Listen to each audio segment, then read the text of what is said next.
بسم اللہ الرحمن الرحیم۔ اسلام کی تاریخ میں یہودیوں سے لڑائیوں کا جو ایک متسلسل سلسلہ نظر آتا ہے، اس کی ابتدا اسی سے ہوئی تھی۔ قریش بدر میں شکست کھا کر انتقام کے جوش میں بےتاب تھے۔ ابو سفیان نے عہد کر لیا تھا کہ جب تک بدر کا انتقام نہ لوں گا، غسل تک نہ کروں گا۔ چنانچہ 200 شتر سواروں کے ساتھ مدینہ کے قریب پہنچ کر دھوکے سے 2 مسلمانوں کو پکڑا اور ان کو قتل کر دیا۔ رسول اللہ صلی اللہ علیہ وآلہ وسلم کو خبر ہوئی تو آپ صلی اللہ علیہ وآلہ وسلم نے تعقب کیا، لیکن ابو سفیان نکل گیا تھا۔ اس قسم کے چھوٹے چھوٹے واقعات اور بھی پیش آتے رہے، یہاں تک کہ جنگ احد کا مشہور مارکہ واقع ہوا۔ اس واقعے کی تفصیل یہ ہے کہ اکرمہ بن ابی جہل اور دیگر بہت سے سرداران قریش نے ابو سفیان سے جا کر کہا کہ اگر تم مصارف کا ذمہ اٹھاؤ تو اب بھی بدر کا انتقام لیا جا سکتا ہے۔ ابو سفیان نے قبول کیا اور اسی وقت حملے کی تیاریاں شروع ہو گئیں۔ کنانہ اور تہمہ کے تمام قبائل بھی ساتھ ساتھ ہو گئے۔ ابو سفیان رضی اللہ تعالیٰ عنہ ان سب کا سپہ سالار بن کر بڑے سر و سامان کے ساتھ مکہ سے روانہ ہوا اور ماہ شوال بدھ کے دن مدینہ منورہ کے قریب پہنچ کر مقام کیا۔ آپ صلی اللہ علیہ وآلہ وسلم کی رائے تھی کہ مدینہ میں ٹھہر کر قریش کا حملہ روکا جائے، لیکن صحابہ رضی اللہ عنہما نے نہ مانے اور آخر آپ صلی اللہ علیہ وآلہ وسلم مجبور ہو کر جمعے کے دن مدینہ سے نکلے۔ قریش کی تعداد 3000، جس میں 200 سوار اور 700 زیرہ پوش تھے۔ میمنہ کے افسر خالد بن الولید اور میسرہ کے اکرمہ بن ابی جہل تھے۔ اس وقت تک یہ دونوں اسلام نہیں لائے تھے۔ ادھر کل 700 آدمی تھے، جن میں 100 زیرہ پوش اور صرف 2 سوار تھے۔ مدینہ سے تقریباً 3 میل پر احد ایک پہاڑ ہے۔ اس کے دامن میں دونوں فوجیں صف آرا ہوئیں۔ آپ صلی اللہ علیہ وآلہ وسلم نے عبداللہ بن جبیر کو 50 تیر اندازوں کے ساتھ فوج کے عقب پر متعین کیا کہ ادھر سے کفار حملہ نہ کرنے پائیں۔ 7 شوال ہفتے کے دن لڑائی شروع ہوئی۔ سب سے پہلے زبیر نے اپنے رکاب کی فوج کو لے کر حملہ کیا اور قریش کے میمنہ کو شکست دی۔ پھر عام جنگ شروع ہوئی۔ حضرت حمزہ رضی اللہ تعالیٰ عنہ، حضرت علی رضی اللہ تعالیٰ عنہ، حضرت ابو دجانہ رضی اللہ تعالیٰ عنہ دشمن کی فوج میں گھس گئے اور ان کی صفیں الٹ دیں، لیکن فتح کے بعد لوگ غنیمت پر ٹوٹ پڑے۔ تیر اندازوں نے سمجھا کہ اب مارکہ ہو چکا، اس خیال سے وہ بھی لوٹنے میں مصروف ہوئے۔ تیر اندازوں کا ہٹنا تھا کہ خالد نے دفعتاً عقب سے بڑے زور و شور کے ساتھ حملہ کیا۔ مسلمان چونکہ ہتھیار ڈال کر غنیمت میں مصروف ہو چکے تھے، اس ناگہانی زد کو نہ روک سکے۔ کفار نے رسول اللہ صلی اللہ علیہ وآلہ وسلم پر پتھروں اور تیروں کی بوچھاڑ کی، یہاں تک کہ آپ کے دندان مبارک شہید ہوئے، پیشانی پر زخم آیا، رخساروں پر مغفر کی کڑیاں چبھ گئی۔ اس کے ساتھ آپ صلی اللہ علیہ وآلہ وسلم ایک گڑھے میں گر پڑے، لوگوں کی نظر سے چھپ گئے۔ اسی برہمی میں یہ غل پڑ گیا کہ رسول اللہ صلی اللہ علیہ وآلہ وسلم شہید کر دیے گئے۔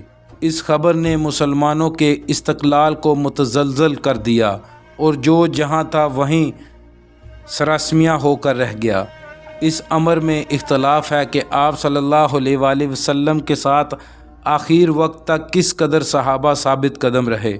صحیح مسلم میں حضرت انس رضی اللہ تعالیٰ عنہ سے روایت ہے کہ احد میں آپ صلی اللہ علیہ وآلہ وسلم کے ساتھ صرف 7 انصار اور 2 قریشی یعنی سعد رضی اللہ تعالیٰ عنہ اور طلحہ رضی اللہ تعالیٰ عنہ رہ گئے تھے۔ لوگ جب ادھر ادھر پھیل گئے تو کافروں نے دفعتاً عقب سے حملہ کیا اور مسلمان سراسمیہ ہو کر جو جہاں تھا وہیں رہ گیا۔ پھر جس طرح موقع ملتا گیا، لوگ آپ صلی اللہ علیہ وآلہ وسلم کے پاس پہنچتے گئے۔ تمام روایات پر نظر ڈالنے سے معلوم ہوتا ہے کہ جب آپ صلی اللہ علیہ وآلہ وسلم کی شہادت کی خبر مشہور ہوئی تو کچھ تو ایسے سراسمیہ ہوئے کہ انہوں نے مدینہ آ کر دم لیا، کچھ لوگ جان پر کھیل کر لڑتے رہے کہ رسول اللہ صلی اللہ علیہ وآلہ وسلم کے بعد جینا بیکار ہے۔ بعض نے مجبور مایوس ہو کر سپر ڈال دی کہ اب لڑنے سے کیا فائدہ۔ حضرت عمر رضی اللہ تعالیٰ عنہ اس تیسرے گروہ میں تھے۔ اس موقع پر جب انس بن نضر رضی اللہ تعالیٰ عنہ نے حضرت عمر رضی اللہ تعالیٰ عنہ اور طلحہ رضی اللہ تعالیٰ عنہ اور چند مہاجرین اور انصار کو دیکھا کہ مایوس ہو کر بیٹھ گئے ہیں تو پوچھا کہ بیٹھے کیا کرتے ہو؟ ان لوگوں نے کہا کہ رسول اللہ صلی اللہ علیہ وآلہ وسلم نے جو شہادت پائی۔ انس رضی اللہ تعالیٰ عنہ بولے کہ رسول اللہ صلی اللہ علیہ وآلہ وسلم کے بعد زندہ رہ کر کیا کرو گے؟ تم بھی انہی کی طرح لڑ کر مر جاؤ۔ یہ کہہ کر کفار پر حملہ آور ہوئے اور شہادت حاصل کی۔ قاضی ابو یوسف نے خود حضرت عمر رضی اللہ تعالیٰ عنہ کی زبانی نقل کیا ہے کہ انس رضی اللہ تعالیٰ عنہ بن نضر میرے پاس سے گزرے اور مجھ سے پوچھا کہ رسول اللہ صلی اللہ علیہ وآلہ وسلم پر کیا گزری؟ میں نے کہا کہ میرا خیال ہے آپ صلی اللہ علیہ وآلہ وسلم شہید ہوئے۔ انس رضی اللہ تعالیٰ عنہ نے کہا رسول اللہ صلی اللہ علیہ وآلہ وسلم شہید ہوئے تو ہوئے، خدا تو زندہ ہے۔ یہ کہہ کر تلوار میان سے کھینچ لی اور اس قدر لڑے کہ شہادت حاصل کی۔ ابن حاشم میں ہے کہ انس رضی اللہ تعالیٰ عنہ نے اس واقعے میں 70 زخم کھائے۔ طبری کی روایت میں یہ امر لحاظ کے قابل ہے کہ حضرت عمر رضی اللہ تعالیٰ عنہ کے ساتھیوں میں طلحہ رضی اللہ تعالیٰ عنہ کا نام بھی ہے، اور یہ مسلم ہے کہ اس مارکے میں ان سے زیادہ کوئی ثابت قدم نہیں رہا تھا۔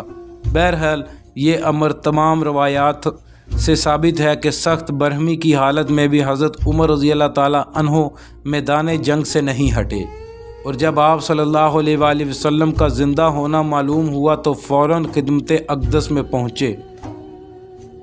طبری اور سیرت ابن حاشم میں ہے پھر جب مسلمانوں نے رسول اللہ کو دیکھا تو آپ صلی اللہ علیہ وآلہ وسلم کے پاس پہنچے اور آپ لوگوں کو لے کر پہاڑ کے درے پر چڑھ گئے۔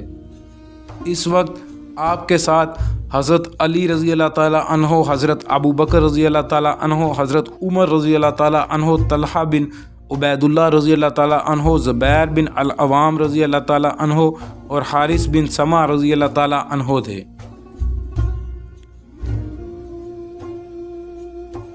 خالد ایک دستہ فوج کے ساتھ آپ صلی اللہ علیہ وآلہ وسلم کی طرف بڑھے۔ رسول اللہ صلی اللہ علیہ وآلہ وسلم اس وقت 30 صحابہ رضی اللہ عنہما کے ساتھ پہاڑ پر تشریف رکھتے تھے۔ خالد کو آتا دیکھ کر فرمایا کہ خدایا یہ لوگ یہاں تک نہ آنے پائیں۔ حضرت عمر رضی اللہ تعالیٰ عنہ نے چند مہاجرین اور انصار کے ساتھ آگے بڑھ کر حملہ کیا اور ان لوگوں کو ہٹا دیا۔ ابو سفیان سالار قریش درہ کے قریب پہنچ کر پکارا کہ اس گروہ میں محمد ہیں یا نہیں صلی اللہ علیہ وآلہ وسلم۔ آپ صلی اللہ علیہ وآلہ وسلم نے اشارہ کیا کہ کوئی جواب نہ دے۔ ابو سفیان نے پھر حضرت ابوبکر رضی اللہ تعالیٰ عنہ، حضرت عمر رضی اللہ تعالیٰ عنہ کا نام لے کر کہا کہ یہ دونوں اس مجمع میں ہیں یا نہیں، اور جب کسی نے کچھ جواب نہ دیا تو بولا کہ ضرور یہ لوگ مارے گئے۔ حضرت عمر رضی اللہ تعالیٰ عنہ سے رہا نہ گیا، پکار کر کہا او دشمن خدا، ہم سب زندہ ہیں۔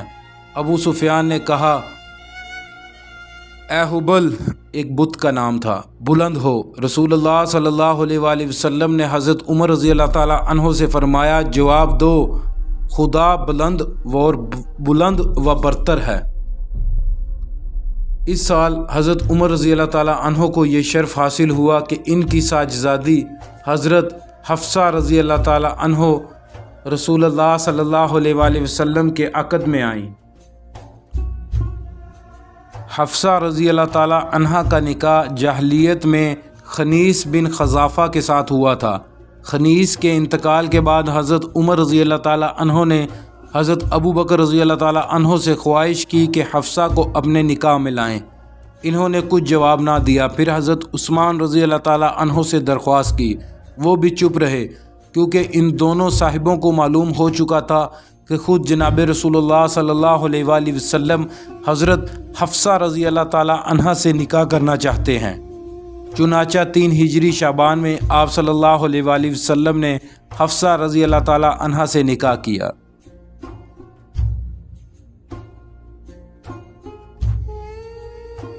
مدینہ منورہ میں یہودیوں کے جو قبائل آباد تھے، آپ صلی اللہ علیہ وآلہ وسلم نے ان سے صلح کا معاہدہ کر لیا تھا۔ ان میں سے بنو قینقاع نے بدر کے بعد نقض عہد کیا اور اس جرم میں عہد کیا اور اس جرم میں مدینہ سے نکال دیے گئے۔ دوسرا قبیلہ بنو نذیر کا تھا، یہ لوگ بھی اسلام کے سخت دشمن تھے۔ آپ صلی اللہ علیہ وآلہ وسلم ایک معاملے میں استعانت کے لیے حضرت عمر رضی اللہ تعالیٰ عنہ اور حضرت ابو بکر رضی اللہ تعالیٰ عنہ کو ساتھ لے کر ان کے پاس تشریف لے گئے۔ ان لوگوں نے ایک شخص کو جس کا نام عمرو بن حجاج تھا آمادہ کیا کہ چھت پر چڑھ کر آپ صلی اللہ علیہ وآلہ وسلم کے سر پر پتھر کی سل گرا دے۔ وہ چھت پر چڑھ چکا تھا کہ آپ صلی اللہ علیہ وآلہ وسلم کو خبر ہو گئی۔ آپ اٹھ کر چلے آئے اور کہلا بھیجا کہ تم لوگ مدینے سے نکل جاؤ۔ انہوں نے انکار کیا اور مقابلے کی تیاریاں کی۔ آپ صلی اللہ علیہ وآلہ وسلم نے ان پر قابو پا کر جلا وطن کر دیا۔ چنانچہ ان میں سے کچھ شام کو چلے گئے، کچھ خیبر میں جا کر آباد ہوئے اور وہاں حکومت قائم کر لی۔ یہ لوگ خیبر میں پہنچ کر مطمئن ہوئے تو آپ صلی اللہ علیہ وآلہ وسلم سے انتقام لینا چاہا۔ مکہ مکرمہ میں جا کر قریش کو ترغیب دی، قبائل عرب کا دورہ کیا اور تمام ملک میں ایک آگ لگا دی۔ چند روز میں 10,000 آدمی قریش کے علم کے نیچے جمع ہو گئے اور شوال 5 ہجری میں ابو سفیان کی سپہ سالاری میں اس سیلاب نے مدینہ کا رخ کیا۔ آپ صلی اللہ علیہ وآلہ وسلم نے مدینہ سے باہر نکل کر صلہ کے آگے خندق تیار کرائی۔ عرب میں خندق کا رواج نہ تھا، اس لیے کفار کو اس کی کچھ تدبیر بن نہ آئی۔ مجبوراً محاصرہ کر کے ہر طرف فوجیں پھیلا دی اور رسد وغیرہ بند کر دی۔ 1 مہینے تک محاصرہ رہا۔ کفار کبھی کبھی خندق میں اتر کر حملہ کرتے تھے۔ آپ صلی اللہ علیہ وآلہ وسلم نے اس غرض سے خندق کے ادھر ادھر کچھ فاصلے پر اکابر صحابہ رضی اللہ عنہما کو معین کر دیا تھا کہ دشمن ادھر سے نہ آنے پائے۔ ایک حصے میں حضرت عمر رضی اللہ تعالیٰ عنہ متعین تھے، چنانچہ یہاں ان کے نام کی ایک مسجد آج بھی موجود ہے۔ ایک دن کافروں نے حملہ کا ارادہ کیا تو حضرت عمر رضی اللہ تعالیٰ عنہ نے زبیر رضی اللہ تعالیٰ عنہ کے ساتھ آگے بڑھ کر روکا اور ان کی جماعت درہم برہم کر دی۔ ایک اور دن کافروں کے مقابلے میں اس قدر ان کو مصروف رہنا پڑا کہ عصر کی نماز قضا ہوتے ہوتے رہ گئی۔ چنانچہ آپ صلی اللہ علیہ وآلہ وسلم کے پاس آ کر عرض کیا کہ آج کافروں نے نماز پڑھنے تک کا موقع نہ دیا۔ رسول اللہ صلی اللہ علیہ وآلہ وسلم نے فرمایا، میں نے بھی ابھی تک عصر کی نماز نہیں پڑھی۔ اس لڑائی میں عمرو بن عبدود عرب کا مشہور بہادر جو 500 سواروں کے برابر سمجھا جاتا تھا، حضرت علی رضی اللہ تعالیٰ عنہ کے ہاتھ سے مارا گیا۔ اس کے مارے جانے کے بعد ادھر تو قریش میں کچھ بے دلی پیدا ہوئی، ادھر نعیم بن مسعود نے جو اسلام لا چکے تھے اور کافروں کو ان کے اسلام کی خبر نہ تھی، جوڑ توڑ سے قریش اور یہودیوں میں پھوٹ ڈال دی۔ مختصر یہ کہ کفار کا ابر سیاہ جو مدینہ کے افق پر چھا گیا تھا روز بروز چھٹتا گیا اور چند روز کے بعد مطلب بالکل صاف ہو گیا۔ آپ صلی اللہ علیہ وآلہ وسلم نے صحابہ رضی اللہ عنہما کے ساتھ خانہ کعبہ کی زیارت کا قصد کیا۔ 6 ہجری 627 عیسوی۔ اس غرض سے کہ قریش کو لڑائی کا شبہ نہ ہو، حکم دیا کہ کوئی شخص ہتھیار باندھ کر نہ چلے۔ ذو الحلیفہ مدینہ سے 6 میل پر ایک مقام ہے۔ پہنچ کر حضرت عمر رضی اللہ تعالیٰ عنہ کو خیال ہوا کہ اس طرح چلنا مصلحت نہیں، چنانچہ رسول اللہ صلی اللہ علیہ وآلہ وسلم کی خدمت میں عرض کی اور آپ نے ان کی رائے کے موافق مدینہ سے ہتھیار منگوا لیے۔ جب مکہ مکرمہ 2 منزل رہ گیا تو مکہ سے بشر بن سفیان نے آ کر خبر دی کہ تمام قریش نے عہد کر لیا ہے کہ مسلمانوں کو مکہ میں قدم نہ رکھنے دیں گے۔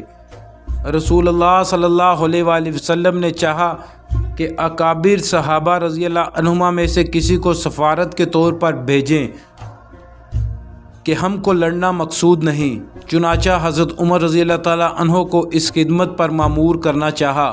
انہوں نے عرض کی کہ قریش کو مجھ سے سخت عداوت ہے اور میرے خاندان میں وہاں کوئی شخص میرا حامی موجود نہیں۔ عثمان رضی اللہ تعالیٰ عنہ کے عزیز و اقارب وہیں ہیں، اس لیے ان کو بھیجنا مناسب ہے۔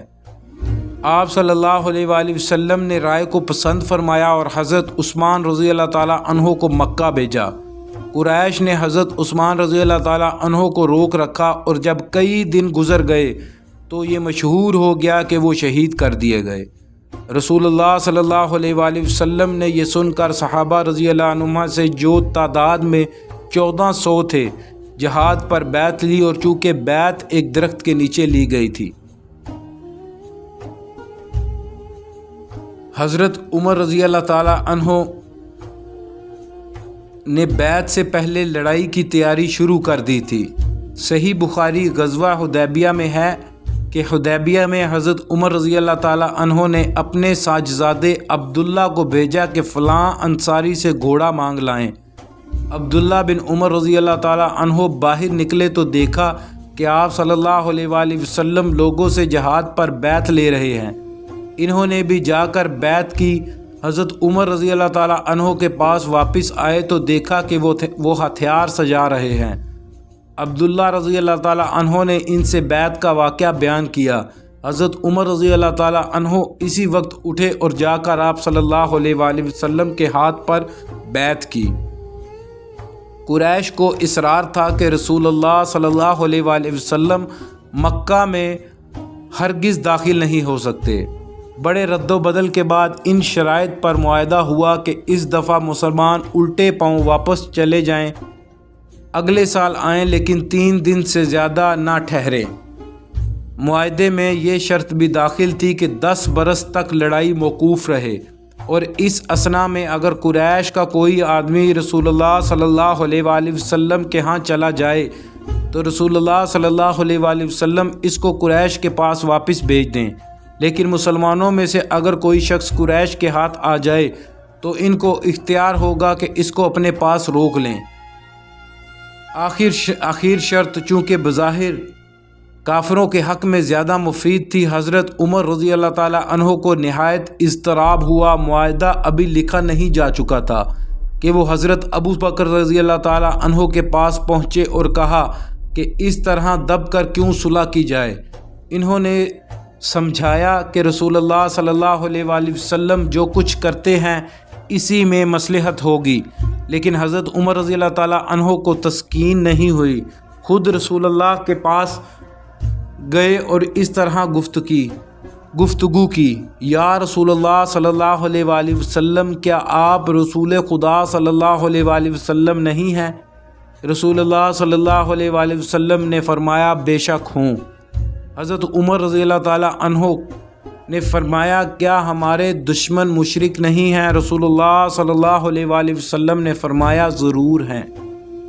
حضرت عمر رضی اللہ تعالیٰ عنہ نے فرمایا پھر ہم اپنے مذہب کو کیوں ذلیل کریں؟ رسول اللہ صلی اللہ علیہ وآلہ وسلم نے فرمایا میں خدا کا پیغمبر ہوں اور خدا کے حکم کے خلاف نہیں کرتا۔ حضرت عمر رضی اللہ تعالیٰ عنہ کی یہ گفتگو اور خصوصاً انداز گفتگو اگرچہ خلاف ادب تھا، چنانچہ بعد میں ان کو سخت ندامت ہوئی اور اس کے کفارہ کے لیے روزے رکھے، نفلیں پڑھی، خیرات دی، غلام آزاد کیے۔ تاہم سوال و جواب کی اصل بنا اس نقطہ پر تھی کہ رسول اللہ صلی اللہ علیہ وآلہ وسلم کے کون سے افعال انسانی حیثیت سے تعلق رکھتے ہیں اور کون سے رسالت کے منصب سے۔ اللہ پاک پڑھنا اور سننا قبول فرمائے، اللہ پاک کمی کوتاہی معاف فرمائے۔